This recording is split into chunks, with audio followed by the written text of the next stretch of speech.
Καλησπέρα σας. Είμαι αρχικά πάρα πολύ ευγνώμων και θέλω θερμά να ευχαριστήσω πρώτα όλους εσάς που βρίσκεστε εδώ και κατά δεύτερον τους καθηγητές μου που μας δώσαν αυτή την ευκαιρία για να μιλήσουμε για ένα σημαντικό θέμα. Δώστε μου ένα λεπτάκι. Ναι.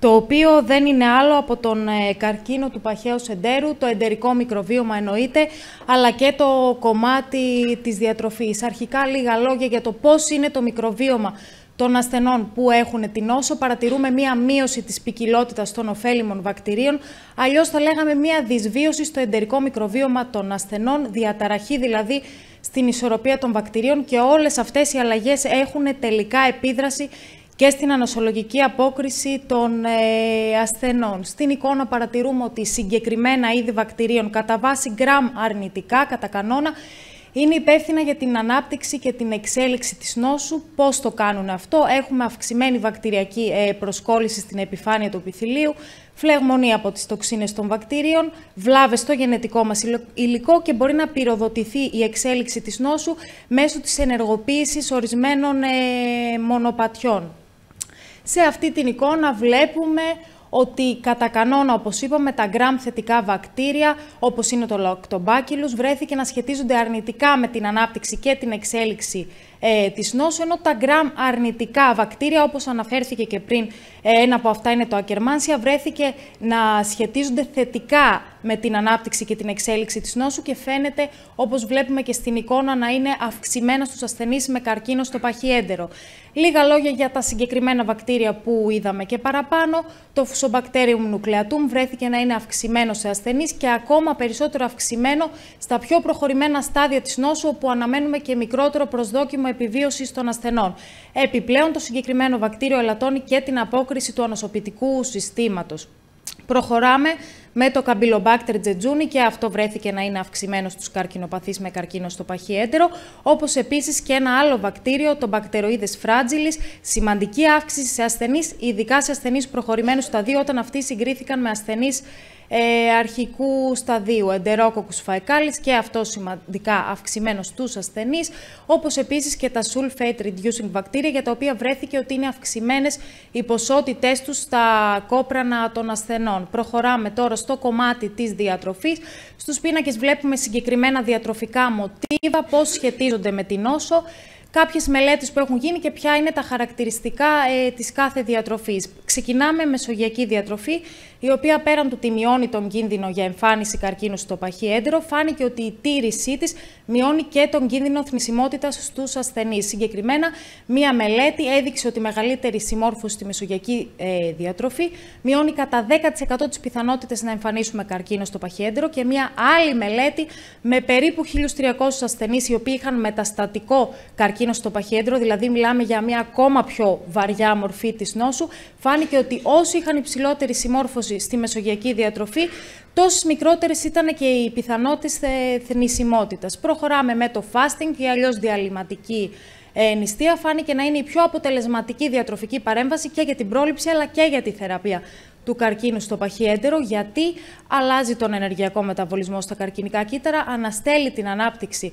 των καρκινικών κυττάρων και μπορεί ακόμα και να παρατείνει την επιβίωση των ασθενών, καθυστερώντας την εξέλιξη της νόσου. Σε μία μελέτη διαπιστώθηκε ότι η διαλυματική νηστεία αναστέλει τον πολλαπλασιασμό των καρκινικών κυττάρων, απλά είναι δύσκολο σε πολλές περιπτώσεις να εφαρμοστεί αυτός ο τύπος δίαιτας από τους ασθενείς.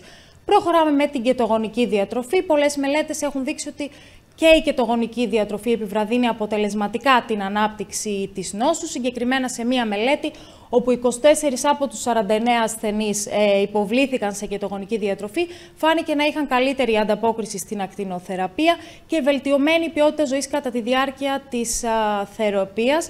Να σημειωθεί ότι φάνηκε ότι ακόμα και σε παχύσαρκους ασθενείς η αυστηρή κετογονική διατροφή βελτίωσε την επιβίωσή τους.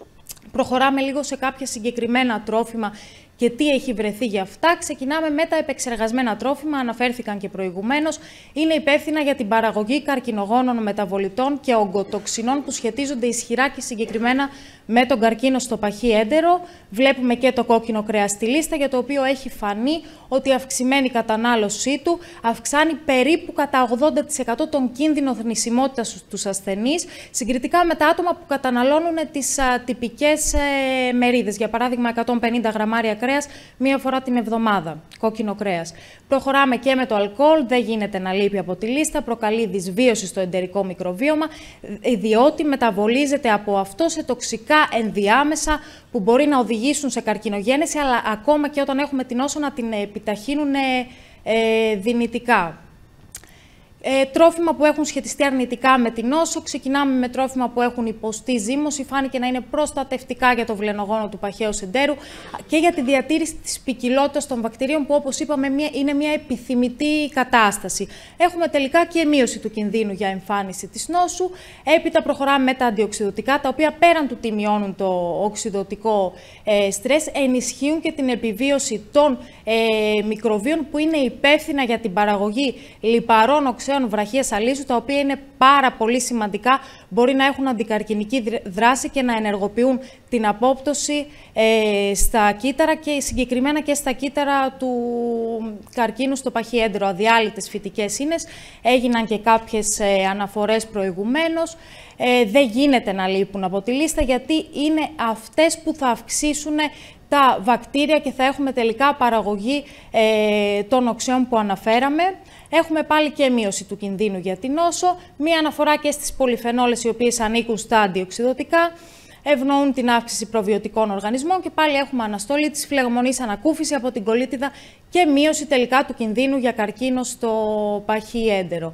Τελευταίο κομμάτι και ίσως από τα πιο σημαντικά της παρουσίασης, θα έλεγα, μεταμόσχευση κοπράνων. Έγινε και μία αναφορά προηγουμένως. Φαίνεται να είναι μία πολλά υποσχόμενη και ισχυρή τεχνική για τη θεραπεία του καρκίνου στο παχύ έντερο, διότι έχουμε μια τροποποίηση στο εντερικό μικροβίωμα. Τι γίνεται στην ουσία? Τα περιτώματα των υγιών ατόμων μεταφέρονται στο γαστροεντερικό σωλήνα του ασθενούς. Έχουμε δηλαδή την εισαγωγή ενός μικροβιακού πληθυσμού σε μια δυσβιωτική κοινότητα και ο σκοπός μας είναι να αποκαταστήσουμε την ποικιλότητα, να έχουμε δηλαδή μια αποκατάσταση των υγιών μικροβιωτών στο έντερο ενός ασθενούς. Μία μελέτη αξίζει να αναφερθεί, γιατί ακόμα είμαστε σε πολύ πειραματικό στάδιο και αφορά ποντίκια. Η μεταφορά δειγμάτων από ασθενείς που ήδη είχαν την νόσο σε ποντίκια ενθάρρυνε την ανάπτυξη του καρκίνου στο παχύ έντερο με υψηλού βαθμού δυσπλασία και πολύποδες. Σας ευχαριστώ.